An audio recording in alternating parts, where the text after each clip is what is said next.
Mayor Pro Tem, Councilor, name is Juan Garcia. After listening to the proclamation on anti-gun violence, how about a proclamation against violence, about all violence?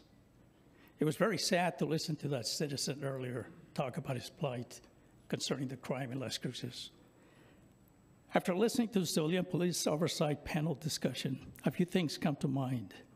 How far you chase a citizen for a warrant on various, quote, nonviolent crimes, or not when the crime is nonviolent, or if you chase for a nonviolent crime, but at some point you let him go, or let him go for a warrant that doesn't mean anything. What is the common theme here? The common theme is nonviolent crime is acceptable. So if a criminal is breaking into Lucy's Cafe and attempts to run and resists, does that mean the officer lets him go? Or you pull someone over for various open misdemeanors and flees, you let him go? So when is a crime, quote, no longer a crime? And who determines breaking into Circle K on Picacho and terrorizing the cashier? Domino's, Murphy's, Micro Machines, Dion's on El Paseo, Staples, Best Buy, Burlington, Arteries and Veins, Taste of India. And these are just the most recent ones that I visited. When are they not worthy of an arrest because they might require, quote, some use of force? Who is going to tell these forgotten victims the crimes committed upon them, quote, don't matter? Why is there no message from the panel stating that don't commit criminal acts, period? Obey the laws and respect citizens' property as well as lives.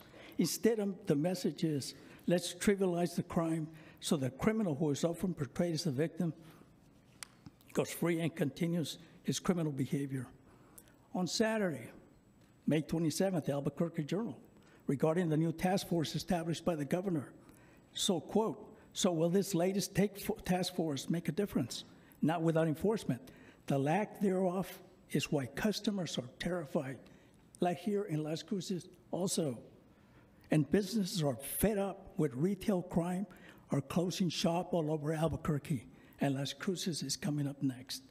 In the Las Cruces Bulletin for June, quote, Dominguez said there was a 50% reduction in use of force by LCPD officers during the first 3 months, which is great. This is due to increased de-escalation training. This is great, but where are the other factors?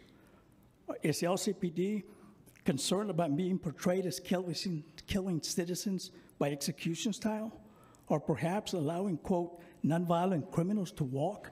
I would love to see the whole picture. In closing, from Victor David Hansen's The Dying Citizen and the lax concern over property damage, Nicole Hannah-Jones, the New York Times journalist and the chief architect of the 1619 Project, declared that she was honored that some had dubbed the 2020 summer riots, which caused 40 deaths, injured 700 officers, and led to billions of dollars of property damage, quote, the 1619 riots. And she explained that, quote, destroying property which can be replaced is not violence. Is this where we are today? Thank you. Anybody else?